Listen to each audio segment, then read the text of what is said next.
Welcome to the Shema podcast, the podcast for the perplexed, where Torah insights, intertwined through personal stories, as well as interviews with leading Torah scholars, demonstrate the empowering qualities of Torah and mitzvot. For more great Torah learning through Torch, the Torah Outreach Center of Houston, go to torchweb.org. Now to the show. Today's lecture I titled, The Opportunities to Live Are Within Concealment. And the topic overall that I was looking for was something that would complement with what Rabbi Wolbe teaches us, the mitzvot, Perkei Avos, something that would help create more appreciation for that subject. I want to start off by saying that I'd like to dedicate this Torah study in the merit of the people in New York that were attacked, and about all the attacks that have occurred recently, especially up in the Northeast. Now, I was thinking on the way down here, when this was happening to us in the times of the First Temple and the Second Temple, the Jews were sinning. They pushed God's presence away. And the first time allowed the Assyrian Empire to come in and the Babylonians. But it wasn't that every Jew. There was many Jews that were fulfilling the Torah, acting like tzaddiks, but they were all punished. They all had to watch the Assyrian Empire come in and slaughter their families. The reason behind that is because we're all bound together and we're all responsible for one another.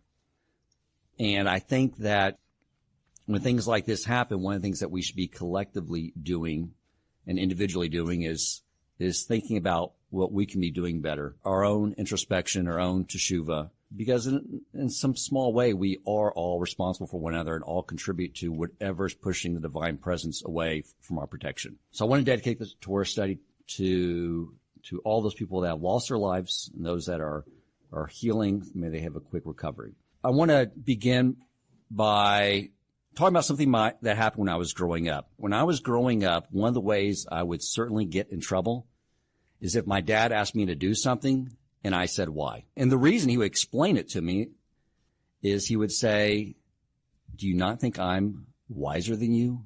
You're 7 or you're 8. Do you not think I love you? That I have your best interest at heart? Because whenever I say, I need you to do this, and you say, but why? That's what you're telling me. You know, this is a very similar relationship that we have with God. The difference is that we can see our parents, but we can't see God.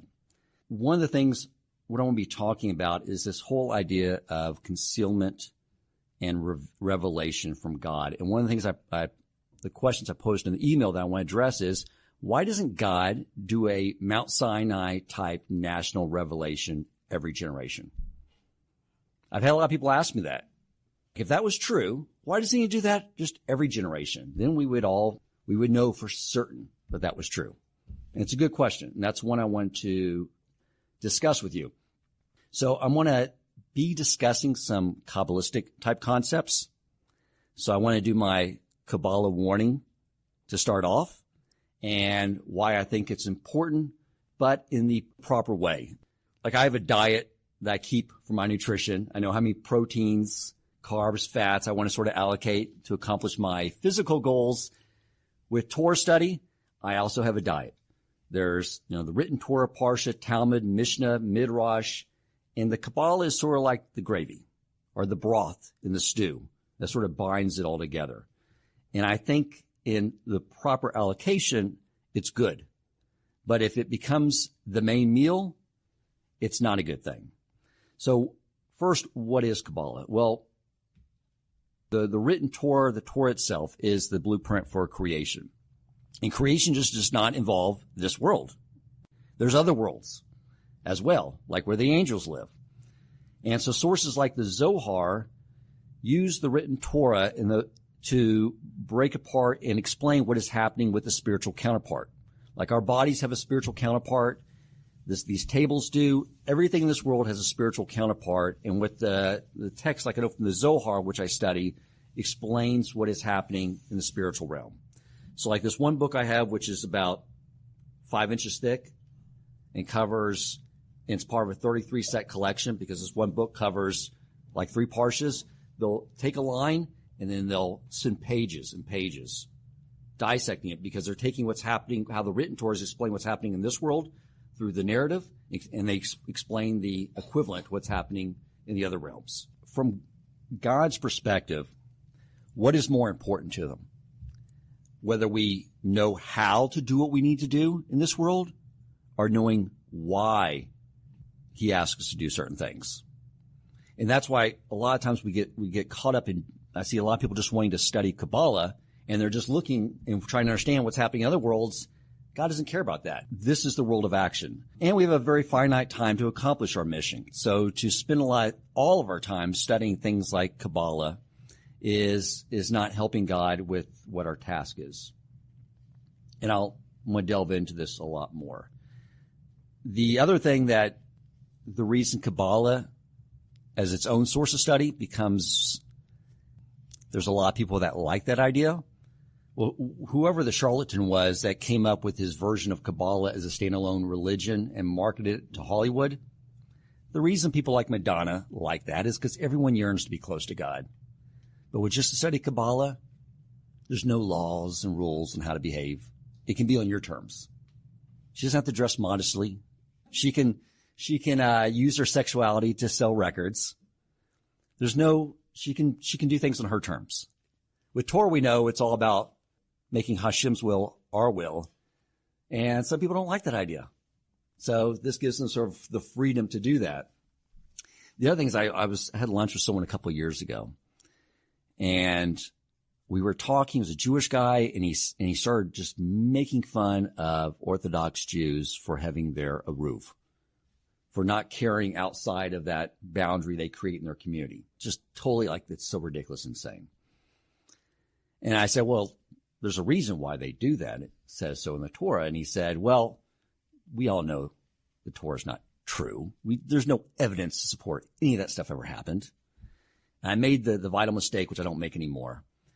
And I said, well, there are logical proofs built into the text that God created so that we would have evidence for this, not to rely on someone else's testimony to that. And his response was just anger. I mean, he literally jumped across the table at me in anger and said, that is ridiculous. How could you say such a thing? So I backed off. Okay. But then later on in the conversation, he goes on to tell me that he studies Kabbalah and teaches Kabbalah with a book study. And I'm thinking, okay, there's no evidence for written Torah. What's your source for someone's description of what's happening in the heavenly realm? You know, people make the argument that, well, Mount Sinai, the national revelation, that was some psychedelic trip everyone went on. Well, I would say there's a much better argument that when Shimon Bar Yochai was in the cave for 13 years, getting prophecy from Elijah and writing all this Kabbalistic text, I think there's a much better argument that it wasn't a carob tree he was eating from, but shrooms. And that he was having some massive psychedelic experience. So, you can see, why would someone say there's no evidence in this text that describes this world, what we're supposed to do and what happened throughout history, but this text, yeah, there's credence to this. And again, it's all back to, I want to do things on my terms. I want to draw close to God, but I don't want to be told what to do. That's the error there. But I will say that in this era of deep concealment from God, that knowing the why is necessary. And for me, what it does is it creates the gravity, the importance of doing what we need to do and studying the Torah and fulfilling the mitzvot. It makes me not want to waste time. It makes me sort of understand exactly why this is so important and what a vital role we play in creation. So I'm going to talk a little bit about the construct of the world from a Kabbalistic sense, and then we're going to get in and we're going to address the question at hand, which is why God does not do a national revelation in every generation. So one of the benefits of God allowing us to discover technology is it has allowed us to understand concepts that were too difficult for us to understand before. So one of the ways is that we know that the building block of software is a binary code, zeros and ones. The zeros represent no electrical impulse, and the ones represent an electrical impulse. And from that, when you turn on your computer and you see the videos and the text and the images and the ability to talk to someone in Skype or use FaceTime on your phones. All that is built off that basic binary code, which is pretty incredible, that all that takes place in that computer world is from that alone. And that is very similar to how God constructed the world. The binary code for creation is God's revelation of himself, God's concealment of himself, in the same type binary sequences that everything is built on. And he created this world through different levels of concealment of himself. So we have these different worlds. So the first level of concealment is in this world Adzilut, which means nothingness. And then he concealed himself even more. And that's the world of Berea. And then he concealed himself more, and that is the world of Yetzirah. And then he concealed himself more, and that is the world of Asiya, which is where we live, it corresponds with the world of action. So sort of you can get that image of just more concealment, more concealment, more concealment. So the angels have no free will because they're in a world where he has concealed himself so that they could exist, but there's enough revelation of himself that they can't deny his existence. So free will can't exist in an environment where all your sensory perception is tied into the one who created you and sustains you. You may remember reading or learning during Perplexed, Rabbi, we'll be talking about when the four sages entered the Pardes, the orchard, Rabbi Akiva, Ben Azai, Ben Zoma, and Acher. It talks about how they went into this meditative state and elevated themselves to these other worlds, and it did not go well. Only once Ben Azai gazed and died, Ben Zoma gazed and lost his sanity, and Acher became a heretic. Only Rabbi Akiva survived. And what this is describing, this is getting back to the construct. Now, I've talked in the past about we have a neshama, which is connected to God. I'm going to break it down a little more detailed. Our neshama, the only two people in the history of the universe who have had their neshama drawn down their body are Adam and Moses. For the rest of us, the neshama is above us. What connects that is ruach, with spirit. So when God blew the soul into Adam, what it was that area of his soul that connected the neshama, the part of the soul that animates every living being, every animal in the world, to his neshama, connected that. So when God created this world, by creating this world where there was a lot of concealment, he wanted to create a kingdom, one where the subjects chose him to come in. That's why he needed us, because what is connecting him really to this world is us. Because here we are in a physical body, and we have a soul that attaches, like links in a chain, all the way up to our neshama, even further than that, to God. And we're sort of this link between the spiritual realm and the physical realm. And so what these rabbis were able to do, which is a Kabbalistic technique, is then elevate their consciousness from this world to the other levels of their soul, which goes into other worlds. So basically it goes from the highest level at Zilut, which is nothingness, Berea, which is where thought originates, Yetzirah, which is where speech comes from, and then Asiya, which is this world, action. This is from Rabbi Aryeh Kaplan, wrote this in his book, Inner Space. And there's going to be a reason why I'm getting this, because I don't study anything unless there's a practical application to it. So I'm going to get to how this has a practical application. But here's another important point. Why Rabbi Akiva was the only one to survive. Rabbi Akiva, who was not only a master in the Kabbalah, he knew all of Torah. Therefore, to successfully go into the Pardes experience, one cannot merely be involved in Kabbalah. One really has to know all of Torah. So that's a key important point I wanted to make. The next thing is that our thoughts all reside in the world of Berea. Our thoughts are all in the spiritual realm. And so, therefore, the touch point of the heavenly realm in this realm is our speech. Because we take the thoughts, we use our body, the air, we run up our throats, our vocal cords, through our mouth, through this fleshy body and teeth, and we create sounds. And so through our speech, we are either drawing the heavenly realm into this world or doing just the opposite, based off the type of speech we use. you all have probably heard of the organization Chabad, which is an acronym for Chokmah, Bina, and Dot. I want to explain that just a little bit. Chokmah means wisdom, which is like undifferentiated knowledge, sort of that inspiration, that idea that comes to us. Like I know since I'm putting my house in the market next week, I'm going to be eventually building a new home. So I sort of know, I have an idea, I need to build a home.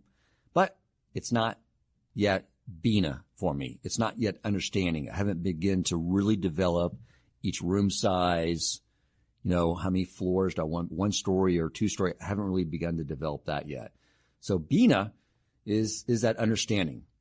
It's the source of ability to analyze the knowledge and break it down into its component parts. Everything in the spiritual realm has a male and female aspect. Well, here, Chokmah, or wisdom, is male, and Bina is female, because the Chokmah, the wisdom, is the seed, and Bina is the womb. And from the unification of those is what we call Dot, our knowledge. And that is the level of our intellect that allows us to articulate words. It's why I wanted to teach. Rabbi Wolbe encouraged me to teach for so long, and I said I need to do this because this is how we get our Dot, our knowledge. In the Shema, it says, let these matters I command today be upon your heart. But it doesn't stop there. It goes on, because obviously there's more he wants us to do than just to be contemplating them with our heart. Teach them thoroughly to your children and speak of them, not think of them. Speak of them while you sit in your home, while you walk on the way, when you tire, and when you arise. The reason is because when I learn from Rabbi Wolbe, when we're sitting in here in class and I get Bina, I get an understanding, it doesn't become mine. I don't own it until I go home and I explain what I learned to Shauna, my wife. And so that's why it's important when you learn something to go out and teach it to someone else. And if you think about it this way, when we get understanding, when we learn Torah, and then we get our knowledge by communicating to someone else, and now they have understanding, and then we encourage them to go teach it to someone else, what is that doing? It's creating the cycle of bringing this heavenly realm into this realm. So I would say, too, that if the primary binary code for creation is concealment and revelation, then the programming code is the Hebrew alphabet. Because the Torah says that Torah is a blueprint for creation, that God created the world with Torah, that he created the world with 10 emanations that brought the world into existence.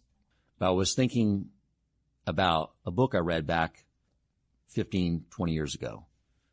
And it was a book by Brian Greene called The Elegant Universe. And it was about string theory.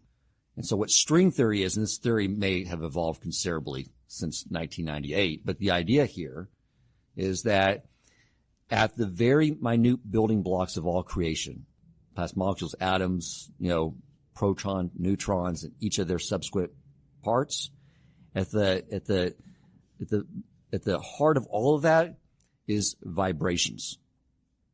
So different levels of vibrations create different subatomic particles that create atoms, that create the table, this bag, this microphone, my iPad, me, the air between us.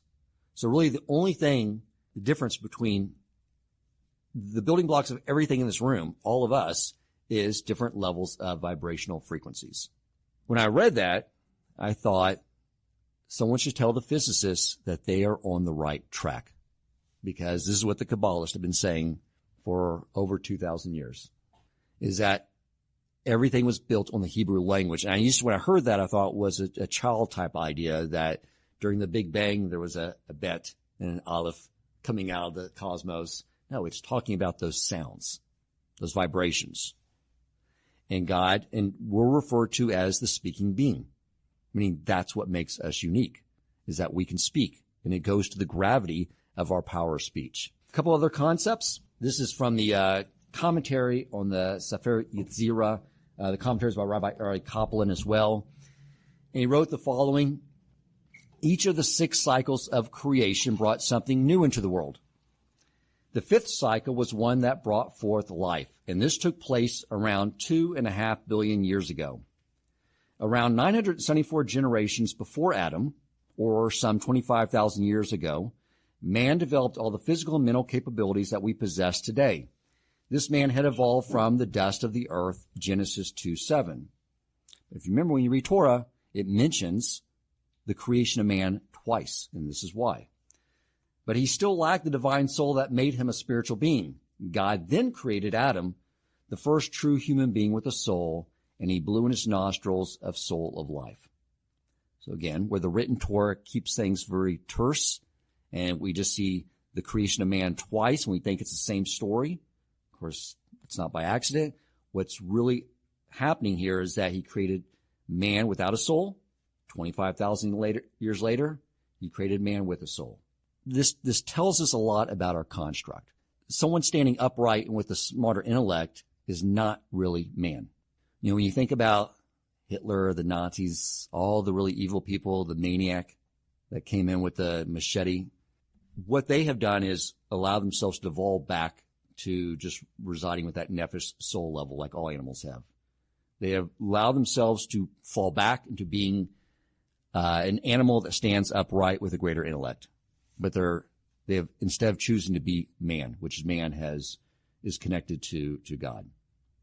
That means that all our tasks, collectively and individually, are to bring and connect the heavenly realm to this realm, and God can't do this without us.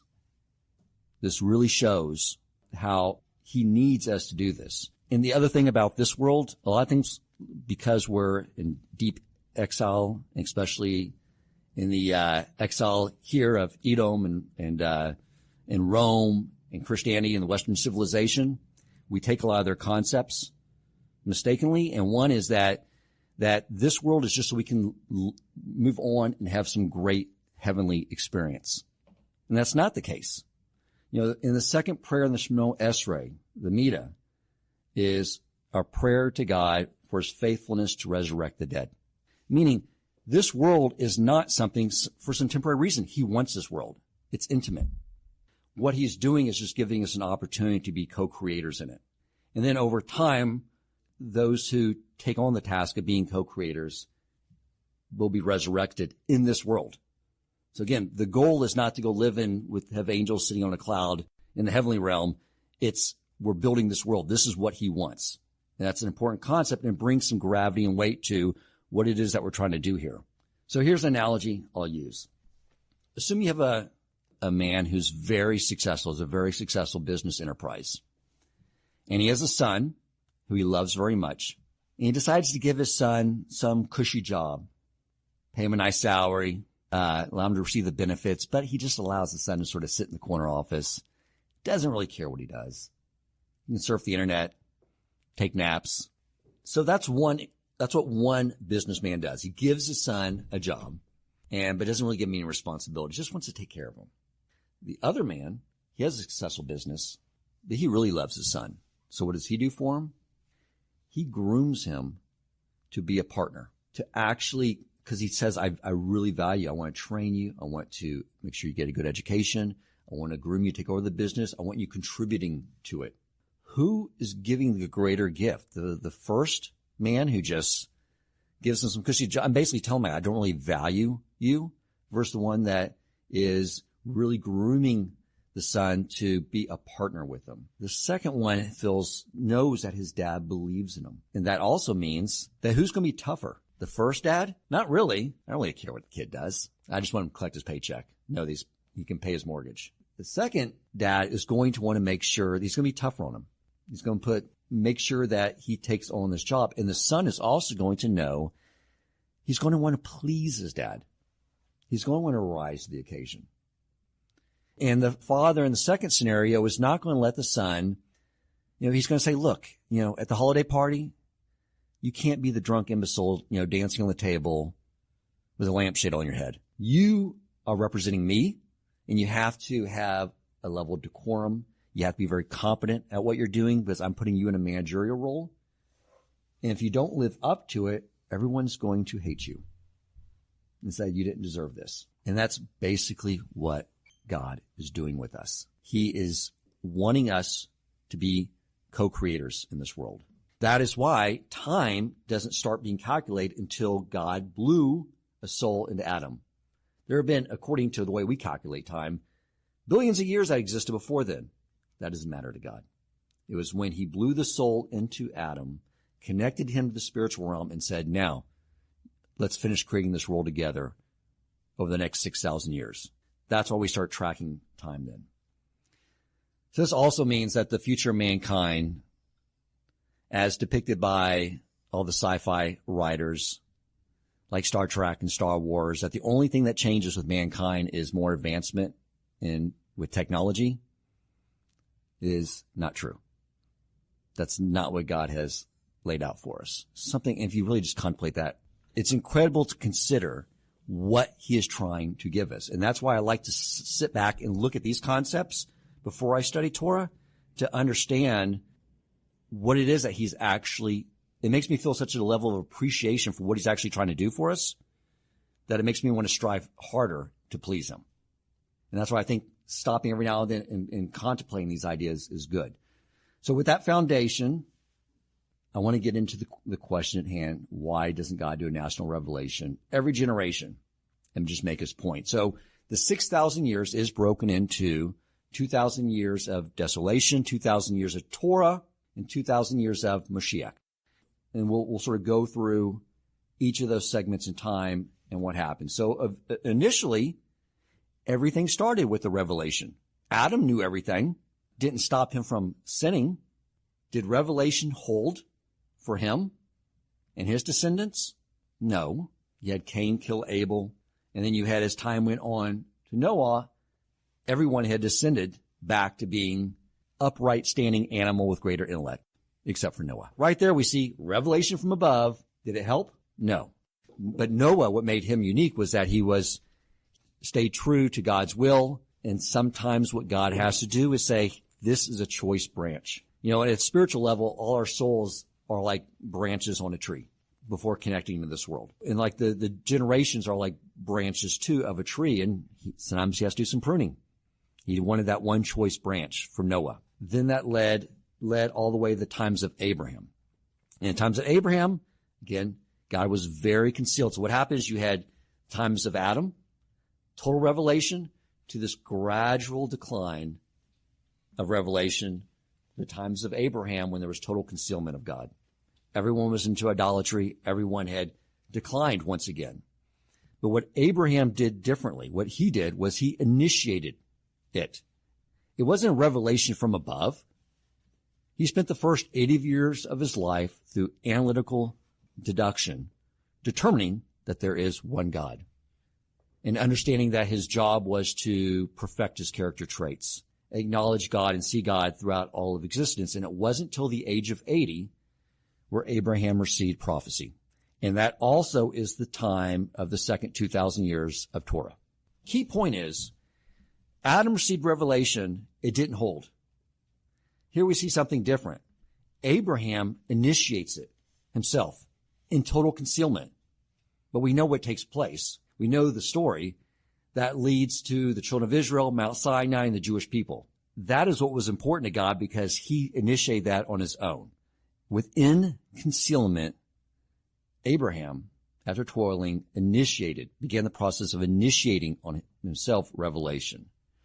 And that led, of course, to all the events that unfolded in the Exodus to Mount Sinai. Now, think about everything that the Jewish people witnessed. Total revelation. They saw the 10 plagues where God demonstrated completely that he controls all of nature. The idea that there's no God and nature controls everything, he dismantled that. Made it an experience that they could see with their eyes, hear, that they could totally experience with their bodily senses. And they go through the Red Sea, and unlike the way the 10 Commandments with Charlton Heston described it, if you read the Midrash, it wasn't the water split up. It was these 12 tunnels each of the 12 tribes went through where they could see each other. When they touched the water, it would pour water out so they could drink. It was total experience to where no one can deny God exists. He is in control of everything.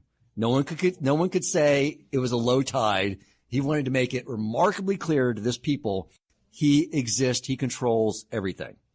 Then we get to Mount Sinai. Before the revelation, everyone that was maimed, they had a missing an arm or hurt body part, everyone was healed. If they were sick, they were healed. If they were blind, they could see. If they were deaf, they could not hear.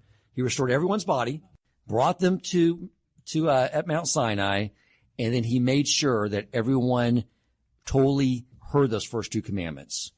And they say in the Midrash that they heard sights, they saw sounds. And it was experience that he wanted them to not be able to deny that this is me, the creator, the infinite one, Ein Sof. I'm giving you these instructions for how to live and fulfill your destiny. So they couldn't deny it. And those first two commandments are all of Torah, not the execution of it, but it's all of Torah.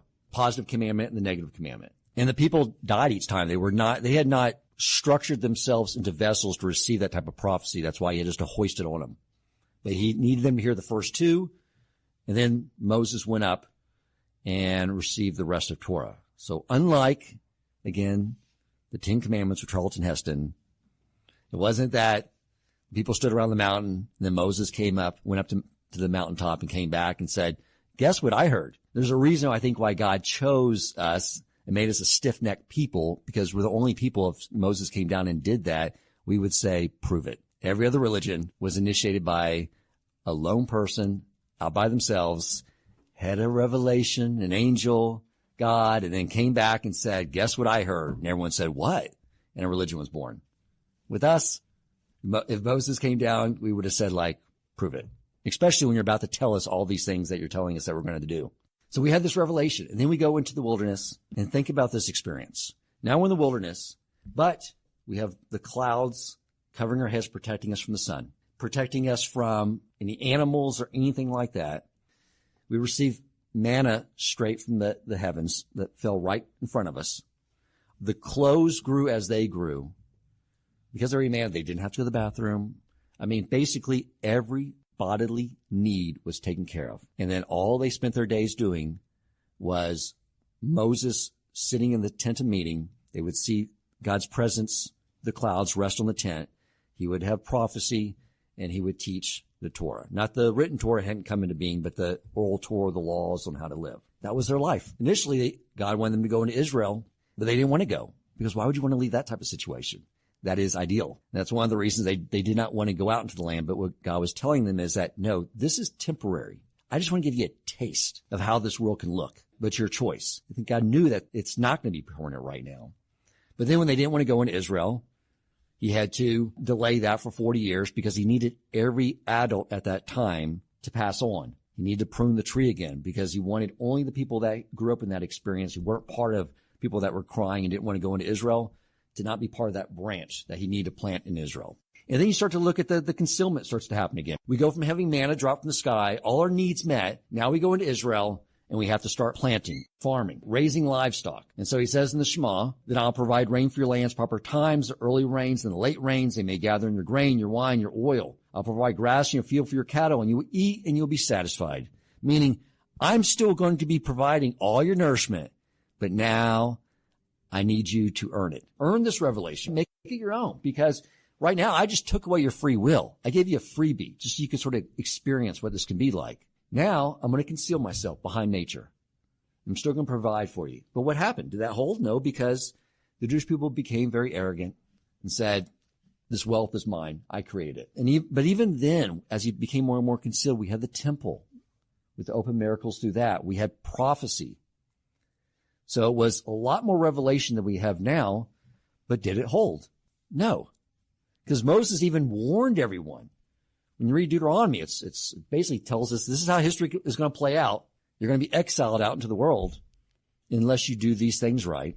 And even with that warning, with even all that, over time, as the concealment comes in layer after layer, we still did it. Here's what happens next. So the end of that 2,000 years of Torah was 242, common era. So what starts happening as we get closer to that is they start to prepare. So first in 70 common era, Rabbi Judah the Prince takes the oral Torah and redacts it in the Mishnah Torah, starting to make the preparation because he knows that they know we're going to be moving out into exile.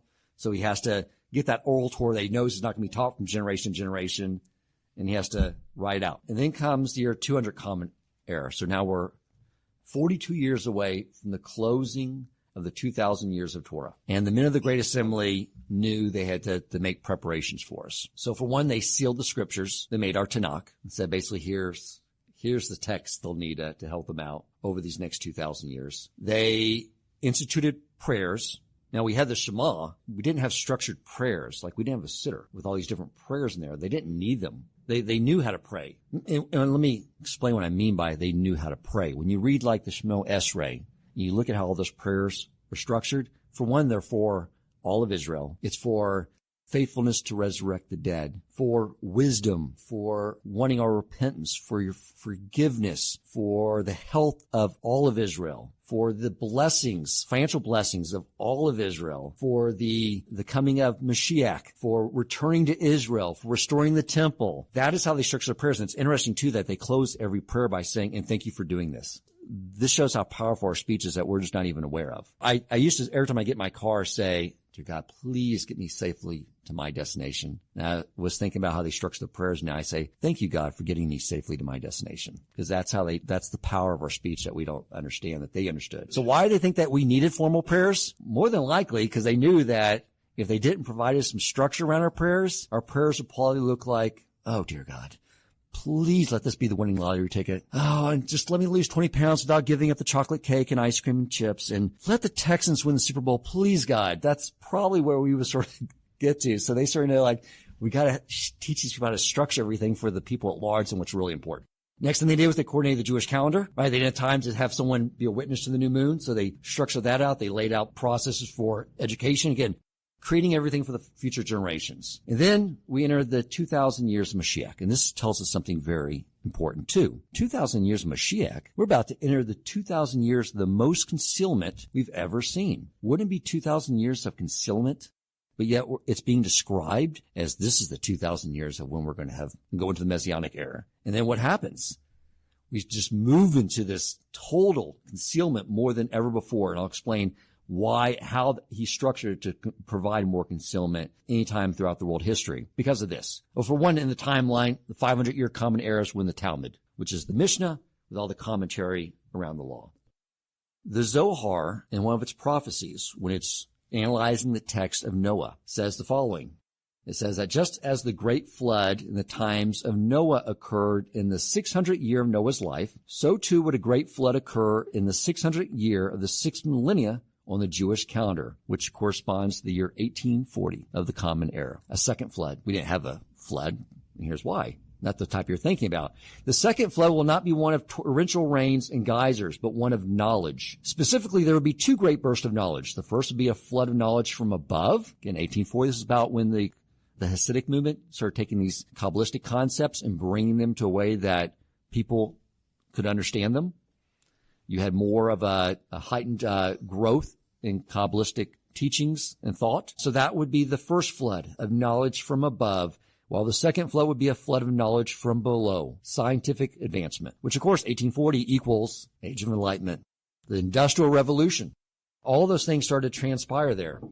There's two things. With this flood of knowledge from below, scientific advancement, that could be either used by us to reveal God or conceal God.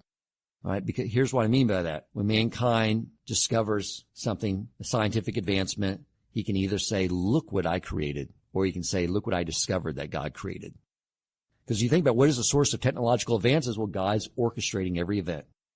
God gives us those brilliant ideas, allowing us to discover how his world operates so we could discover these scientific advancements, technology, everything in the realm of science. He is orchestrating all that from above and now seeing what we do with it.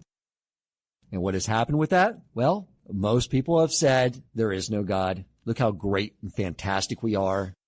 You want to see a room full of arrogant people, and arrogance equals atheism? Those are the same ideas. Go to Silicon Valley. So a lot of this is what he did was allow us to discover how his world operates, orchestrate events so we would have things, like the iPhone and all this technology, and then see what we do with it. And we can say either we use that to conceal God and say we are masters we're gods. We're worshiping our own ego. There's a joke you may have heard. What's the difference between God and a heart surgeon? God knows he's not a heart surgeon. That gives us one opportunity. The other opportunity to reveal God is, well, when I first started studying Torah 10 years ago, I was just sitting in my office and I was at the Aish website, the Chabad website. You know, you think now that Rabbi Wolbe's podcasts all over the world, you look at all the torch videos and all these things that are just sending Torah throughout the internet all around the globe. It's having just a tremendous impact on people. So that, using technology, is revealing God. Here's another interesting, I don't know if this is true, but I like the idea. The reason for the Star of David. The Star of David's two triangles, one pointing up, one pointing down.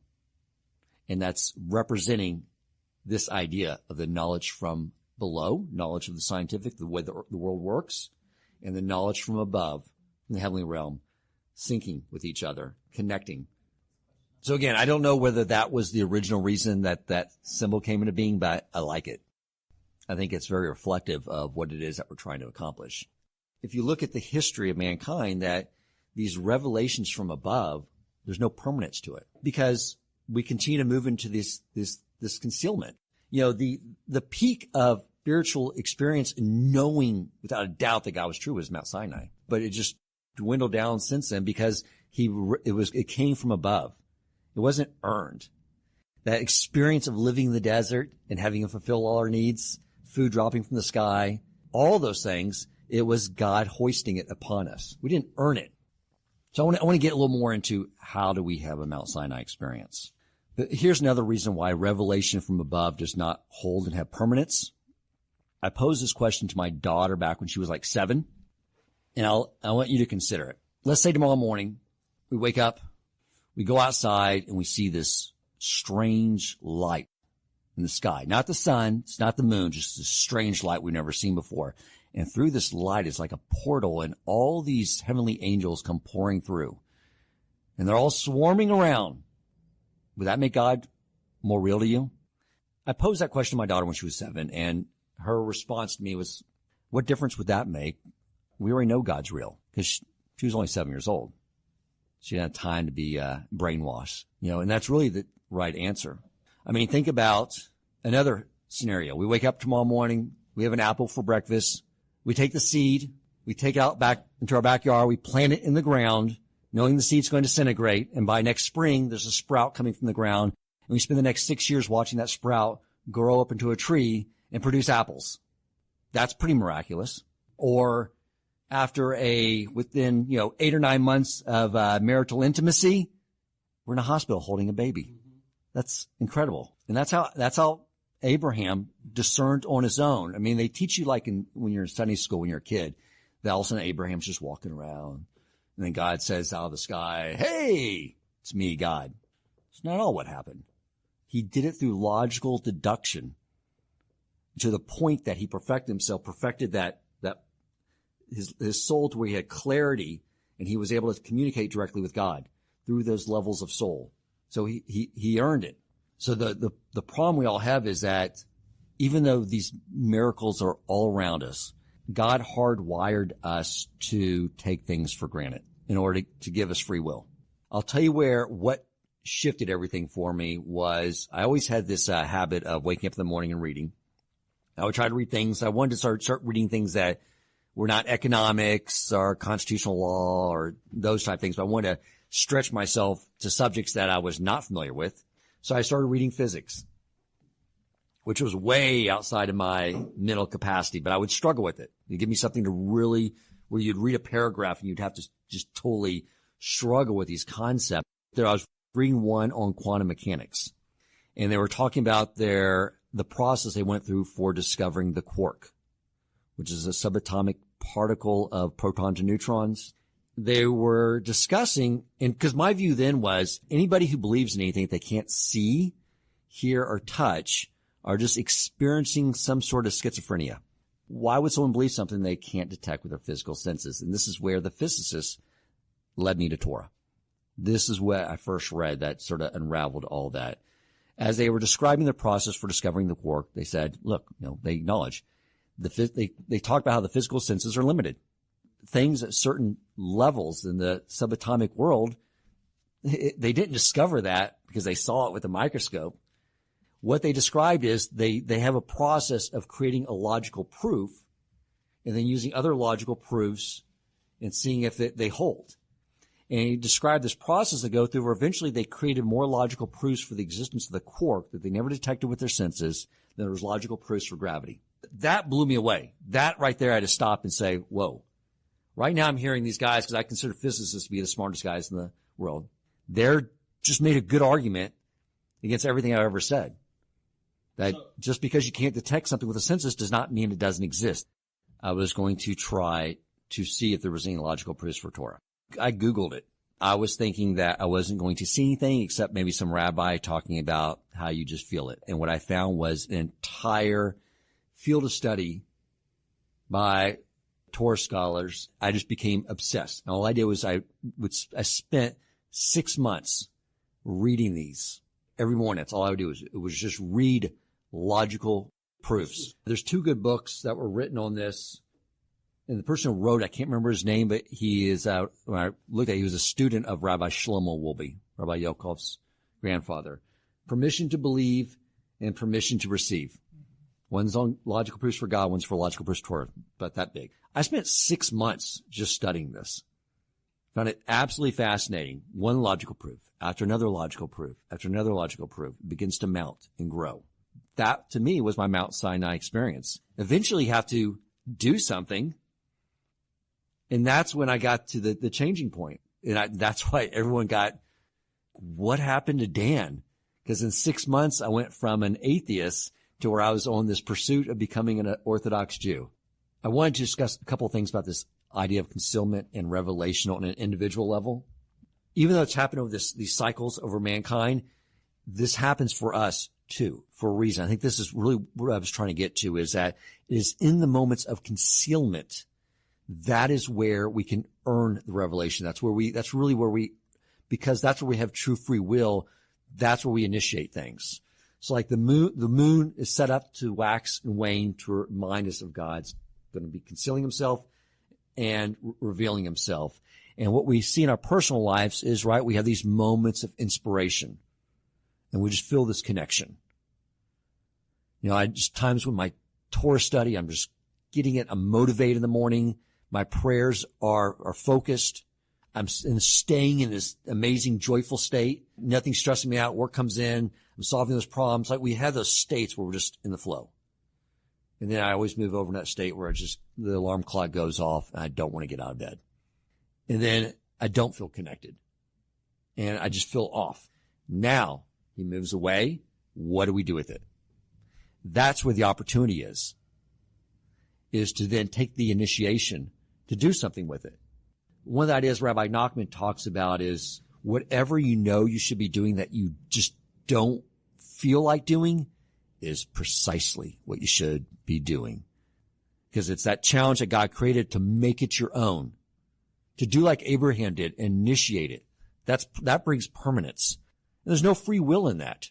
We also know that when we don't want to do these things, the Yetzer Hara only exists in our thoughts. So the way to think of the Yetzer Hara too is a great parable that was given, that you have a king, he has a prince. He wants to groom, see if that prince is going to be ready to take over the kingdom one day, or at least rule it with him. So he hires a harlot. And he says, I want you to try and seduce my son. And so she's out there constantly trying to seduce him, trying to get him to sin. But the son does not give in. He does not do it. And so after the whole period of testing, the father brings the son into his chamber and then brings the harlot and said, I hired her. You did well. You've earned to rule this kingdom now. Now, was the harlot doing anything wrong? No, she was serving the king. That is our Yetzer Hara. He's serving the king. God wanted us to have free will. That's the job of the Yetzer Hara. It's a free will decision. So here's some things I learned, which are just a couple months ago. It seems so simple. You may say, Dan, that's so obvious, but to me it was so profound. It's only Musar I'm focusing on right now. So as I was saying, the Yetzer Hara only exists in our thoughts. Everything that happens out here is being orchestrated by God. And think of it like the Yetzer Hara is like a counselor, and we're the king of our kingdom. Our soul inside of our body, this is our kingdom. The Yetzer Hara is like a counselor offering advice. So one thing this person said, which is so true, is like anytime, so easy, anytime the thought is negative about yourself, another person, or a situation, if the thought is negative, that is your Yetzer Hara saying, offering advice, and you just acknowledge it as such. Maybe there's something about business I need to attend to. But if I'm studying Torah, I always keep a yellow pad of paper there. It's like, duly noted. Thank you so much. I'll address that later. That's all it is. It's so easy. If it's a negative thought about you, someone else, or a situation, it is your Yetzer Hara in a story. Act like a king. Listen to your advisor that God gave you and say, all right, thank you very much. I'll address that later. So there's another, something sort of cool that happened to me. I knew I was I need to be studying on Shabbat, Mishnah Torah and the Shulchan Aruch. And they both sort of confluence on the subject of Aruvs, which is not a real stimulating topic because it's all measurements to do in situations I'm not going to run into. It's a whole, but I knew I needed to study it, and I just was not feeling like doing it all. And I hadn't done it in weeks because I've been traveling a lot. I was like, I'm just not going to do it. So I opened up this book called The Nefesh L'Chaim by Rabbi Abraham Yokov Finkel, which is a great book. And I was like, I'm just going to read this. Sorry, I'm not going to do it. It's not in the mood. The second paragraph down, this is what I read. There are many sincerely devout people who occupy themselves almost exclusively with the study of books on piety and religious devotion, rather than making the study of Torah their main concern. They shy away from Torah and halakhic texts. May God forgive them. They mean well, but this is not the way towards attaining the light of the Torah. I was like, okay, close that. But here's the thing. As soon as I made the effort and I started studying it, it was just like, I couldn't put it down. It was just delicious. And one of the things Rabbi Nachman talks about is once we just make the will, the initiation, he does everything from there. And Rabbi Nachman said that you could also pray for the will. Work, Torah, any fulfilling mitzvah, pray for the desire. We can pray for the desire and it's still ours. So he's not even putting that much weight on us. He's going to carry us. The last thing I'm going to use as sort of a logical proof is I think if everyone looks at their life, they can see God's providence in their life. Again, the whole first line of the Shema, the reason it's so important is because it's saying that everything that's happening, good or bad, is all being directed by God and all for the best. That's why when something bad happens, you're saying this to us for the good. Got to find the beauty in everything. Everything is learning experience. So I think it's important. If all you go back and look at your life, you'll find God's providence in there. So I think back to my dad constantly talked to me over and over again about, because he knew I was into working out at a young age, not really into studying, and he kept saying, he harnessed one habit to form another habit. He said the brain is like a muscle. Strain it, it will get stronger. And that led to me waking up every morning and studying from economics. And I studied constitutional law and physics, and that just set the pathway for me to wake up every morning and study Torah. And then the fact that he always said, why would you ask me why? That led me to become a very Torah observant Jew. Because I just know God asked me to do something, I'm going to do it. I look at when I decided it was time to get married, merely by the fact that I was aging out of being single.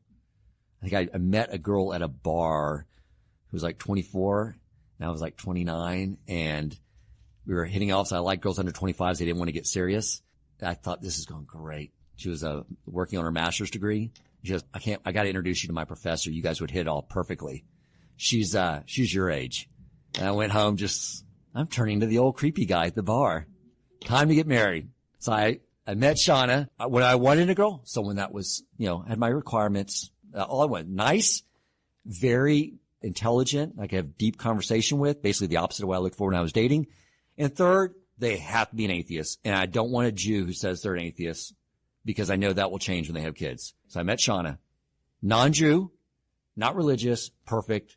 Everything was aligned. We got married. Shortly after we got married, she starts talking about religion. I was like, I don't want to talk about religion. Next thing I know, she signs up for a basic Judaism class in Emmanuel. Then she tells me that she's going through a conversion process. The next thing I know, I'm married to a Jew. And I was like, what just happened here? And then everything sort of evolved over time to where now, here we are. We're about to move into the community. We're putting our house on the market next week. Shauna wants to have an Orthodox conversion with Elsie, and we're going to be in community. And it's beautiful. It's amazing. I had this dream a couple of weeks ago. It was last Shabbos. One of the things I love doing is going to sleep early on Shabbos, waking up in the middle of the night and studying. I'm telling you, if you're ever stuck on some text, wake up in the middle of the night on Shabbos and study. It'll be great. I had this incredible dream where it was back in 1991. I was back at Lehman Brothers at the top of the Texas Commerce Tower, Chase Tower. I was there with the guys I was working for, and they left the office. Had this office about this half size of this room. I was outside the big open area, working with these two top producers. Back to my mindset of being, 20, 21 years old, about to graduate college. And they left the room, and then I just remembered everything. I remembered everything the market was going to do. And I was sitting there just like, oh my God, this is going to be awesome. I know how to play the interest rates and the market and how to leverage everything. I was just calculating, I'm going to be a trillionaire by the time I'm 40. I looked out the window at the brokers out there, just like I remember them. This is great. I'll be so wealthy. And then I thought about Torah. And I was like, oh yeah, I'm going to go to this would be great because I'll be able to start my own firm after 2 years, trade my own account, and study Torah all day. I'll be a Torah scholar by the time I'm 40. And a trillionaire, the world's first trillionaire. I know it. I mapped out like every trade in my head. Then all of a sudden I remember, it's like, oh, I need to meet Shauna and Elsie. I got to meet Shauna. Where's Shauna? She's in Washington right now. And she comes down here to go to Rice. And this year, I started mapping out how I could she goes work for the Houston Grand Opera. I'll be able to donate $1 million. And then I'll go to one of the fundraising parties and I'll meet her there. But I started mapping out this whole thing, playing through this in my head. And I realized, because what I realized when I was still dreaming is like, oh, but if I'm in the observant community, knowing what I knew now, I can't ask out a non-Jew.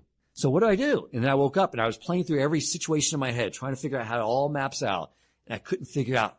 There was no way for it to map out any other way than the way it did. And when I was sitting there in bed with Sean on Shabbos, my daughter upstairs asleep, I thought to myself, would you trade $1 trillion to not be here in this moment right now? No way.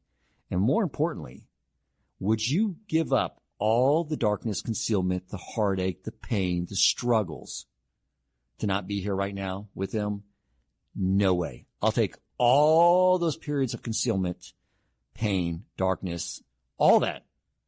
All of it was worth it. And when we look back at our lives, we see how everything was being orchestrated. So I got up and then I read the Parsha Vayeshev, and he settled. Story of Yaakov or Jacob. He comes after all his struggles with Esau and Laban, and then Rebekah dies, and now he's in Israel, and he's ready to settle. He's earned it. So what happens next? He finds out his son Joseph dies. And now he's in the worst place he's ever been in, and he's so despondent that he no longer can have prophecy. So he is in the most heavily laden area of concealment his entire life. Meanwhile, Joseph is going into slavery. He has to deal with Potiphar's wife trying to seduce him day and night. And when he overcomes that challenge, what's his reward? 12 years in prison. So he's in this deep layer of concealment. And then last week's Parsha, Miketz, at the end of, is Joseph is freed from prison and just overnight made viceroy. And then that leads, which means at the end. The way I sort of saw that, we just looked at the titles and the way this plays out at the end of concealment. It's beginning to end. And then Vayigash, and he drew near, and that's when Joseph, Jacob, and his brothers reunite. And then next week's Vayekhe, and he lived, and then Jacob lives the best 17 years of his life. They're all reunited, and they see how everything played out. So when in that deepest, darkest area of concealment is when that created the situation for him to live. When we talk about this era of Mashiach, we call it the 2,000 years of Mashiach, but how does it begin? Deep concealment, growing more and more and more, all the way to the very end. It is that permanence where we earn it that comes in that area of concealment. That is what I wanted to convey, at least maybe give you some ideas to consider. It is in the concealment where the opportunities reside and where God is trying to give us the opportunity, things permanent, and earn that role we're going to play as co-creator of this world.